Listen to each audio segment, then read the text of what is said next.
Assalamualaikum warahmatullahi wabarakatuh. Hari ini kita akan belajar mengenai hakikat perkembangan anak yang bersifat non-normatif. Ada yang tahu perkembangan anak yang bersifat non-normatif itu apa? Hari ini kita akan mempelajarinya.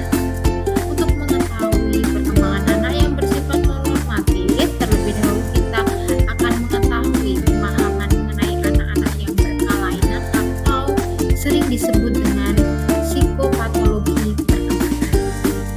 Ayo, apa ya? Psikopatologi perkembangan, ada yang tahu? Oke, kita mulai pemahaman kita ya. Jadi, psikopatologi perkembangan adalah kajian mengenai asal-usul, perubahan-perubahan, dan kesinambungan dari perilaku berkelainan atau maladaptif sepanjang rentang kehidupan. Nah, bagaimana kita mengetahui bahwa perilaku itu berkelainan atau bisa disebut dengan maladaptif? Itu tidak semerta-merta kita langsung menjudge, oh ini maladaptif, oh itu berkelainan tanpa ada alasan. Nah, kita perlu memahami adanya prinsip-prinsip tertentu.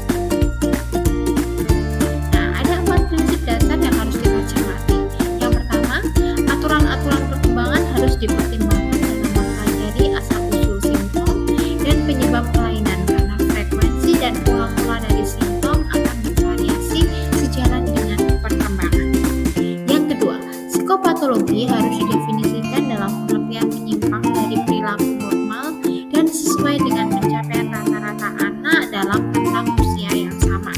Yang ketiga, tanda-tanda awal dari kelainan perilaku, misalnya perilaku tidak mau mengalah dan penolakan dari teman sebaya, harus ditelaah lebih lanjut. Yang terakhir, ada beraneka ragam tanda yang seringkali tidak teramati baik pada perilaku normal. Nah, kalau kita sudah mengetahui 4 prinsip dasar yang perlu kita cermati, sebenarnya kita perlu mengetahui faktor-faktor yang mempengaruhi dari perkembangan non-normatif. Yang pertama adalah faktor cetak biru, biologis, faktor keturunan. Yang kedua ada faktor genetik atau lingkungan. Jadi lingkungan memang bisa mempengaruhi perkembangan non-normatif ya, jangan salah. Selanjutnya ada faktor konteks sosial. Nah, nanti dari faktor cetak biru biologis, faktor genetik atau lingkungan, dan faktor konteks sosial ini akan kita diskusikan dalam forum diskusi. Kira-kira mana yang termasuk faktor cetak biru biologis, genetik atau lingkungan, serta konteks sosial. Dan kita akan mencoba mencari, mungkin ada yang punya pengalaman contoh-contoh dari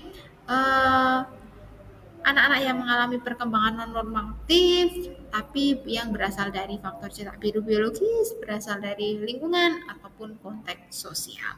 Nah, kalau kita sudah mengetahui faktor-faktor yang mempengaruhi perkembangan non-normatif, maka kita akan belajar bagaimana caranya kita mengidentifikasi dan melakukan penanganan. Apa yang perlu kita lakukan? Kira-kira ada yang tahu apa yang perlu kita lakukan? Oke, yang pertama yang perlu kita lakukan adalah wawancara, yang kedua adalah kuesioner, yang ketiga adalah observasi.